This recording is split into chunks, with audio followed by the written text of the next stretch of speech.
kaliteli hizmet için tüm görüşmeler kayıt altına alınmaktadır. 55 polis imdat acil çağrı attı.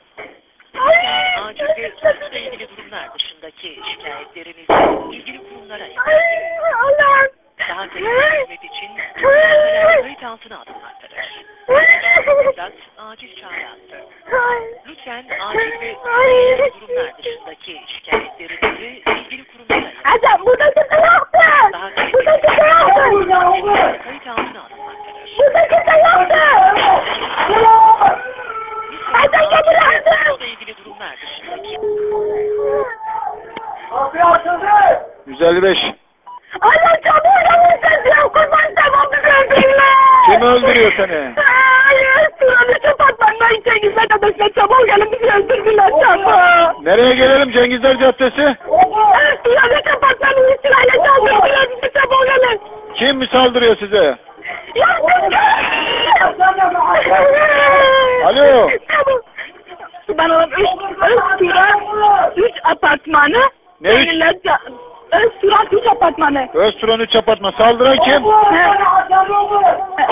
Özturan 3 apartmanı. Tamam, saldıran kim? Saldıran. Tamam. Tamam.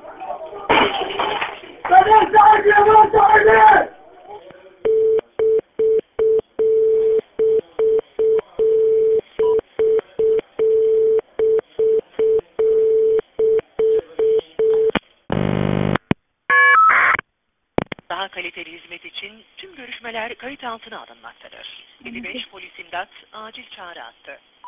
Lütfen acil ve suçla ilgili durumlar dışındaki şikayetlerinizi ilgili kurumlara yapın. Daha kaliteli hizmet için tüm görüşmeler kayıt altına alınmaktadır. 55 polis imdat acil çağrı attı. Lütfen acil ve suçla ilgili durumlar dışındaki şikayetlerinizi ilgili kurumlara yapınız. Daha kaliteli hizmet için tüm görüşmeler kayıt altına alınmaktadır. 55 polis imdat acil çağrı attı. Lütfen acil ve suçla ilgili durumlar dışındaki şikayetlerinizi ilgili kurumlara yapınız. Daha kaliteli hizmet için tüm görüşmeler kayıt altına daha kaliteli hizmet için tüm Alo polis.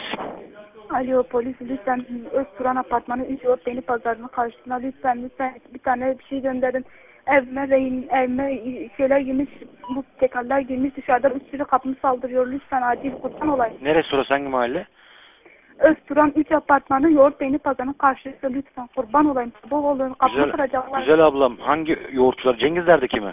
Evet, Cengizler Caddesi. Özfırın neydi? Özfırın apartmanı mı? Özturan apartmanı. Özturan apartmanı. Evet, çabuk Kaçıncı katta oturuyorsun sen? 3. kat. Hangi daire? 3 numara, 5 numara çabuk kurban olayım. 5 numara mı? Evet 5 numara çabuk beni öldürecekler çabuk. Sen niye senin evine çalıyor bunlar? Kapımı çalıyorlar. 2 kişi içeri girdi, kapıyı kapattım diye kapımı kırıyorlar. İlla beni öldürüyor. Lütfen. Sen yalnız mısın evde?